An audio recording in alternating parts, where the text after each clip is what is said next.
Hello! Fala meninos, tudo bem? Boa tarde. Bom, esse é o nosso primeiro encontro dos pequenos vídeos que a ProHealth se comprometeu em disponibilizar sobre discussão em fisiologia do exercício.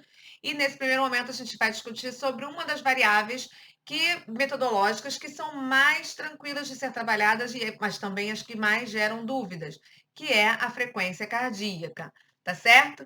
Bom, eu sou a Raquel Coelho, professora de fisiologia e diretora da ProHealth, e estaremos então reunidos hoje para saber sobre um tema bastante tranquilo, que é a frequência cardíaca. Na verdade, a frequência cardíaca e a sua relação com o exercício físico. Você sabe utilizar essa frequência cardíaca? Bom, primeiramente, quando a gente fala nesse tema, né, uma das coisas que a gente precisa estabelecer em bastante foco qual é a sua utilização. Então, na verdade, várias vezes a gente passa por essa situação onde um indivíduo fala assim, professora, eu vou começar a fazer exercício físico, eu vou começar a fazer crossfit, eu vou correr na esteira, eu vou fazer uma ginástica, vou fazer spinning e tal, mas eu já ouvi falar de uma tal de frequência cardíaca, né? Ou seja, eu preciso levar isso em consideração, qual é a relação da frequência cardíaca com o exercício físico, por que eu preciso me preocupar com isso? Existe alguma implicação nesse processo? Para que eu geralmente preciso dessa frequência cardíaca? E aí, uma das coisas que a gente precisa sempre lembrar eu preciso saber o que significa isso, né? Então, quando a gente fala de frequência cardíaca, obviamente o próprio nome já sugere, a gente tem alguma alça relacionada ao trabalho do coração, ao trabalho do órgão cardíaco, né? Então, assim, para que a gente precisa desse órgão? O que ele tem de especial? Na verdade, o trabalho cardíaco, ele é um trabalho primordial para que a gente mantenha um funcionamento do nosso organismo. E mediante a quê? Né? Ele é um órgão que está diretamente relacionado com o suprimento sanguíneo para os nossos órgãos, para os nossos demais órgãos e tecidos do nosso corpo.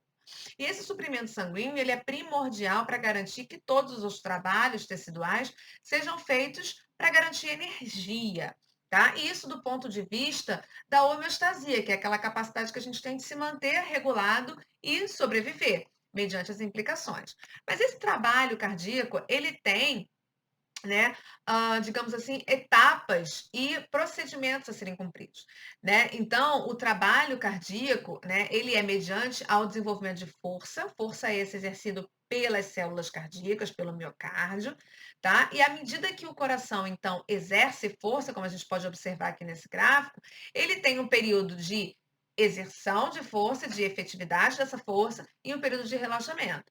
Esse período de força, ele é proporcionado alguns eventos intracelulares desse órgão, como, por exemplo, o impulso de cálcio, que é um fenômeno químico essencial para garantir que esse organismo, que esse órgão, possa realizar força.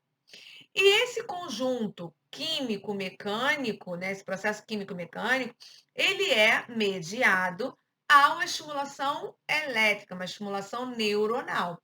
Então, eu preciso de um acoplamento tecido-neurônio, músculo, cardíaco, para garantir que esse órgão inteiro possa exercer força suficiente para fazer o quê? Ejetar sangue. E esse trabalho que eu acabei de mencionar, ele é acoplado, né, de uma forma rítmica. Então, eu tenho toda uma fase de processamento neuronal, processamento de impulso neuronal, que vai ativar e vai desencadear esses eventos eletroquímicos que vão proporcionar a força cardíaca, e o resultado final é exatamente a distribuição de sangue pelo coração para todos os órgãos, né? Então, assim, resumidamente, a eletrofisiologia cardíaca, ela nos permite avaliar se o funcionamento do coração ele está adequado para que garanta o suprimento de sangue para os demais órgãos, tá certo? Bom, mas vamos voltar ao nosso assunto inicial. Nosso assunto não era a eletrofisiologia cardíaca em si, mas a ideia de avaliar essa eletrofisiologia dentro de uma proposta onde eu saia do movimento estacionário, ou seja, saia de uma inércia para a prática de atividade física. Então, a gente está agora pensando em como esse processo do trabalho cardíaco quando eu me aproximo de uma atividade física. tá certo? Bom, o que que a gente sabe? Quando a gente está fazendo atividade física, né, diferentemente do estado de repouso, aquela musculatura que estava ali pseudo-inerte, ela passa a ganhar uma ativação e, consequentemente, ter um gasto metabólico, um gasto de energia bastante pronunciado, que pode ter uma variabilidade bastante grande quando a gente fala de exercício físico. Então, a gente pode praticar exercícios físicos bem levinhos, como a gente pode praticar exercícios físicos até a nossa capacidade máxima. Então, essa variação de intensidade, ela é acompanhada por uma variação de gasto de energia. Uma vez que eu estou gastando energia, eu preciso suprir, então, essa musculatura de componentes químicos que possam ser traduzidos em energia química. E o coração, ele exerce um papel importante nesse processo, que é justamente o fornecimento, né, de oxigênio e de substrato energético para garantir, então, essa demanda do exercício físico nos músculos em atividade. Bom, o coração, obviamente, não faz isso sozinho, ele depende de um outro tipo de sistema fisiológico, que é o sistema pulmonar. Então, o sistema pulmonar e o sistema cardíaco acoplados, ou seja, trabalhando em coordenação, eles garantem esse suprimento de sangue e, consequentemente, oxigênio e substratos energéticos para os músculos poderem, então, transformar isso em energia e continuar esse processo do exercício físico. Então, nesse cenário bastante complexo, o coração ele exerce uma ação central nesse processo. E logo, como que a gente então pode promover ou pode prever que esse trabalho cardíaco esteja adequado ou esteja aquém ou muito acima do que deveria estar para a atividade física proposta? E aí, uma das coisas que a gente observa é que acompanhar esse trabalho cardíaco, então, acompanhar essa dinâmica de contração e relaxamento, e principalmente o número de vezes que isso ocorre em função do tempo, demanda o que a gente chama de esforço. Então, eu consigo saber se, à medida que eu estou aumentando a intensidade de esforço, né, quando você chega para o seu aluno, ou você mesmo fazendo atividade física e pergunta assim, poxa, está difícil? Ele vai falar, poxa, está muito difícil manter esse esforço. Né? Então, significa que ele está classificando aquele exercício físico que você passou dentro de uma escala subjetiva de esforço, que é a famosa escala de Borg, que a gente pode discutir isso no outro vídeo, mas que nada mais é que uma forma de classificar a intensidade com que aquele esforço do exercício físico está sendo para ele, tá? Bom, e aí então, se eu consigo, né, associar essa variável do esforço físico à variável do esforço cardíaco, ou seja, através do monitoramento de eventos de contração e relaxamento daquele músculo, eu consigo então duas análises para avaliar melhor a minha prescrição de exercício. Bom, então eu posso, por exemplo, saber em quais situações o meu coração ou o meu músculo cardíaco poderia trabalhar na sua plena capacidade, ou seja, na sua máxima ativação, que é o que a gente chama de frequência cardíaca máxima. No entanto, essa frequência cardíaca máxima, né, assim, para eu estar chegando para você num valor bastante preciso, ela pode ser mensurada através de um evento cardíaco máximo que a gente adquire através do esforço máximo. Então, se você leva o seu aluno a uma clínica onde ele possa fazer um teste de esforço máximo, você vai adquirir não somente os parâmetros de frequência cardíaca máxima, mas vários outros parâmetros fisiológicos importantes, tanto para a saúde como para a prescrição de exercício físico. Bom, um outro dado que a gente pode, que é bastante válido ressaltar nessa nossa discussão, é que a frequência cardíaca, ela é reflexo, na verdade, da capacidade que aquele coração tem de trabalhar, tá? Só que esse trabalho cardíaco, ele pode ser modulado por alguns fatores, dentre eles a idade, né? Então, a nossa idade, ela é um fator influenciador direto do trabalho cardíaco. E como é que a gente vê isso? Na verdade, à medida que a gente envelhece, o que que a gente observa? Que há uma diminuição da capacidade máxima de trabalho do coração, né? Em outras palavras, a nossa frequência cardíaca máxima, ela tende a ir diminuindo à medida que nós envelhecemos. Isso tem uma estatística, tem uma base, na verdade, de 3 a 4 batimentos cardíacos máximos é observada a cada década, quando a gente avalia, então, a idade cronológica do indivíduo. Raquel, mas por que você está falando disso tudo, né?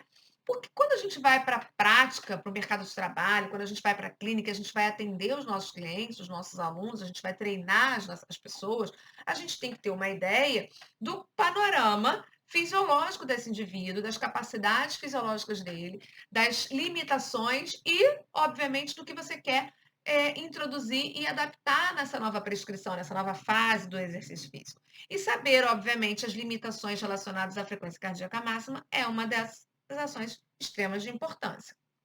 Bom, Raquel, então toda vez que eu preciso fazer um treinamento, eu vou olhar para a frequência cardíaca máxima? Seria importante observar esse processo? E como que eu posso fazer isso uma vez que o meu aluno, ele não vai ao médico, ele não vai fazer um exame cardíaco máximo, e eu não tenho como avaliar a frequência cardíaca máxima dele no ambiente não laboratorial. Existe alguma forma mais real, digamos assim, de eu conseguir chegar próximo desses valores da frequência cardíaca máxima? Sim, na verdade a literatura é vasta no que a gente diz da predição. Então, eu não tenho o valor real, eu não tenho o valor avaliado, mensurado, mas eu posso predizer. E existem várias equações de predição que tentam estimar essa frequência cardíaca máxima, tá? Uma das mais utilizadas desde a década de 50 é a frequência cardíaca de Carnot. E ela é mais utilizada não porque ela é a mais correta ou a mais fidedigna, mas é porque ela é mais simples, né? Uma conta mínima de matemática, né? Através de subtração, pode resolver essa estimativa. Então, o que o Carnot propôs? Que se você observar, você pegar um valor de 220 menos a idade do indivíduo, você chega a uma predição, a uma estimativa da frequência cardíaca máxima. Bom, de 57 para cá, vários outros pesquisadores fizeram a mesma proposta, né, com estimativas equacionais um pouquinho diferenciadas, como por exemplo a de Jones em 75, a de Tanaka, que seria a mais recente, que tem, enfim, uma discussão na literatura ultimamente que seria talvez a mais adequada, de 2001, algumas que estão predizendo, que vieram predizendo apenas para homens e estimativas também para mulheres, tá certo? Na literatura hoje, se discute muito qual é a melhor, qual é a pior, qual que eu não vou usar, qual que eu devo usar, enfim, como se a estimativa de uma frequência cardíaca fosse ser o fator determinante para garantir o sucesso de um trabalho. Então, a gente tem que ter em mente, a primeira coisa, que estimativa é uma estimativa, não é a mensuração fiel e fidedigna. Então, se é uma estimativa, a gente vai avaliar a sua variação, né? Então, para isso, a gente vai para o mundo real. Vamos tentar avaliar o indivíduo real. Vamos pegar um homem sedentário, aparentemente saudável, isso é importante ressaltar, porque essa discussão toda da frequência cardíaca, da predição, da estimativa, ou de qual método adotar, isso se resume a um indivíduo onde eu tenho um comportamento fisiológico dito natural. Se eu tiver qualquer alteração, a gente tem que olhar para um outro patamar. E com aparentemente 50 anos, que vai introduzir aí, vai ser introduzido num programa de atividade física. Bom, e aí a gente pode pegar qualquer uma daquelas estimativas de frequência cardíaca, uma vez que eu não tenho condições de levá-lo ao laboratório, ou ele não vai fazer um teste de esforço máximo que possa me trazer essa frequência cardíaca máxima. Bom, então, se a gente pegar, por exemplo, a frequência cardíaca pela estimativa de Carnot, da equação de Carnot, a gente chega ali, a frequência cardíaca de 220 menos 50, que é a idade, num valor de 170 batimentos por minuto. O que seria isso? Então, 170 batimentos por minuto seria a frequência cardíaca máxima para esse homem sedentário de 50 anos, no qual vai iniciar uma atividade física. Se nós formos para a equação de Jones, nós chegamos, né, a um valor de 187,5 batimentos. Bom, o meu coração não bate meio batimento, então a gente vai arredondar aí para 188 batimentos por minuto. Ou seja, 187 vezes de ciclo, contração e relaxamento desse miocárdio ao longo de uma atividade física máxima. Se nós formos para a última equação agora mais descrita, de 2001, de Tanaka, nós temos um valor de 220 menos 0,7 vezes a idade, chegando a um valor de 173 batimentos por minuto. E se nós quisermos ser um pouco mais preciso, como a literatura diz, então estimar uma frequência cardíaca para homens ativos. Então nós temos ali frequência cardíaca de 198 menos 0,41 vezes a idade, o que dá um valor de aproximadamente 178 batimentos por minuto, uma vez que o meu coração não bate meio batimento, tá certo? Bom, Raquel, nenhuma delas deu exatamente o mesmo valor, certo?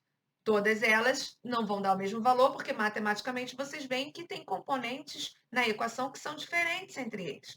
Bom, os componentes iguais são basicamente a faixa etária, porque a gente já sabe fisiologicamente que à medida que nós envelhecemos, há uma relação direta com o nível de trabalho cardíaco. Pois bem, para não entrar na discussão do que é melhor, o que é pior, vamos avaliar os erros, ou pelo menos o distanciamento entre esses resultados que a gente observou aqui.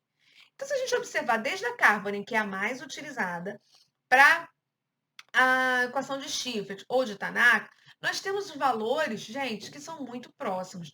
Uma variação de 170 batimentos para 173, ou para 177, 178, acaba caindo, por vezes, no erro ou na mensuração daquele aparelho que você vai utilizar, ou na precisão de como vai ser realmente aquele batimento cardíaco naquele momento do teste de esforço.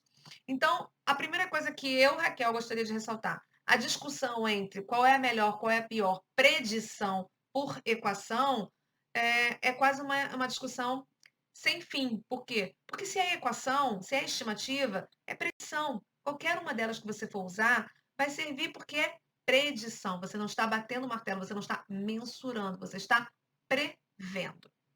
Bom, mas de posse dessa predição, então a gente na nossa prática utilizou uma das equações que eu acho mais adequada, é a mais fácil, e aí eu vou utilizar isso na minha prática profissional. Perfeito. Você utilizou lá a frequência de Carvere, ou a de Tanaka, ou a de Schilfers, enfim. E aí você conseguiu a frequência cardíaca máxima. Bom, o que eu faço com isso, Raquel? Lembrando que frequência cardíaca máxima, né, é aquela situação onde o indivíduo está trabalhando, presume-se que o indivíduo vai trabalhar no seu esforço máximo, você vai impor ao miocárdio, vai impor ao sistema cardiopulmonar uma ativação extrema. Nós sabemos que no dia a dia a gente não trabalha dessa forma, e na verdade não há por que você trabalhar dessa forma, principalmente quando a gente fala de pessoas, indivíduos normais. Tá? Então, o que a gente faz com essa informação? A gente leva e vai tentar observar a intensidade relativa. Relativa ao quê? Ao esforço máximo, onde a gente vai possivelmente estabelecer, né, categorias de intensidade de esforço. Então, quando a gente fala assim, olha, vamos fazer um exercício leve, vamos começar com um programa moderado, ou então não, a gente vai passar por um programa de atividade física mais intenso, o que nós estamos fazendo é justamente estabelecer essas categorias de intensidade de esforço físico, no qual podem ser mensurados, podem ser analisados e controlados algumas das variáveis fisiológicas, dentre elas a frequência cardíaca, ou seja, o comportamento da minha atividade cardíaca nesses tipos de categorias de esforço. Então, se a gente observa aqui, muitas vezes a gente expressa por percentual da frequência cardíaca máxima. Então, toda vez que a gente bota um percentual baixo, como por exemplo, né, menos de 35, de 50%, a gente considera a atividade física extremamente leve ou leve, né? Ou seja, esforços físicos que demandem uma frequência cardíaca em torno de 50% da frequência cardíaca máxima. Se a gente observar a percepção de esforço, né, pela escala de Borg, a gente vê ali uma percepção de esforço razoavelmente leve, né, abaixo de 10 ou entre 10 a 11.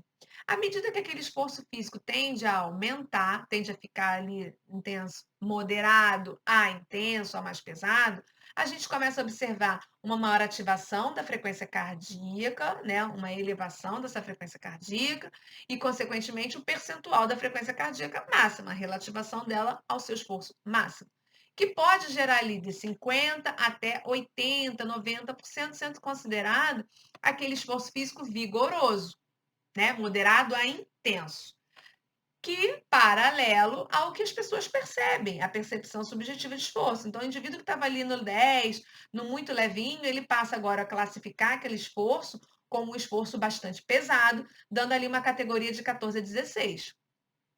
E, obviamente, se você ainda aumentar a intensidade, levar aquele indivíduo, né, incentivar aquele indivíduo a um esforço máximo, ou seja, que seria próximo ao 100% da frequência cardíaca máxima, daqueles valores que a gente estabeleceu lá atrás, ele provavelmente vai falar que aquele esforço está extenuante, um esforço máxima, tá certo? Bom, então de posse da minha variável máxima, da minha variável fisiológica máxima de esforço, eu consigo estabelecer o que nós chamamos de controle do ambiente fisiológico, controle daquele exercício físico. E aí, com isso, eu posso prescrever qual seria a minha zona de trabalho, qual seria a intensidade relativa mais adequada àquele indivíduo que a gente vai trabalhar. Então, isso é importante porque eu posso utilizar essa ferramenta para prescrição do exercício.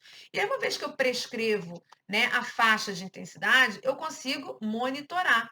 Então, eu tenho agora um número real, não só se está pesado ou se está leve, mas através do pesado e leve, pré-estabelecido na minha prescrição relativa à intensidade de esforço, eu consigo saber qual é a faixa de batimentos cardíacos no qual ele está trabalhando naquele momento da atividade física. E com isso eu consigo controlar.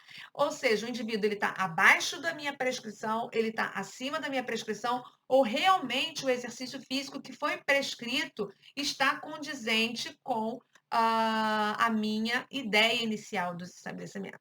Então, quando eu prescrevo, consigo monitorar e eu controlo, eu consigo estabelecer zonas variáveis de treinamento, no qual eu quero que ele trabalhe, acompanhar as variações da frequência cardíaca submáxima pré-treino, pós-treino e entre as sessões de treinamento, quais são as variações que estão ocorrendo nessa frequência cardíaca submáxima. E isso pode me dar um norte de como eu posso analisar o indivíduo que iniciou uma atividade física, como ele está no decorrer dessa atividade física e no pós-treino, como é que essa frequência cardíaca está se comportando, e eu ainda consigo fazer um comparativo entre as intensidades, entre o andamento, entre a elaboração da minha prescrição, entre as mudanças necessárias para que eu possa fazer e, principalmente, quais desses eventos eu preciso priorizar. Com isso, eu consigo, por exemplo, estabelecer se há necessidade de mudança no meu treinamento, se há necessidade de uma maior adaptação ou se o indivíduo já chegou a essa adaptação, tá certo? Bom, Raquel, existe uma estimativa ou uma ferramenta melhor que a frequência cardíaca máxima para eu estabelecer, então, toda essa prescrição, esse controle na minha prescrição de exercício? Sim, certamente essa gama, essa caixa de ferramentas que a gente vai utilizar quando a gente fala de fisiologia e principalmente fisiologia do exercício, ela é vasta e é papo para uma nova discussão, tá certo? Então, eu espero que vocês tenham gostado desse vídeo. Dá um like aí para a gente poder continuar nessa nossa discussão e favorecer o crescimento e a discussão em fisiologia do exercício. Grande abraço!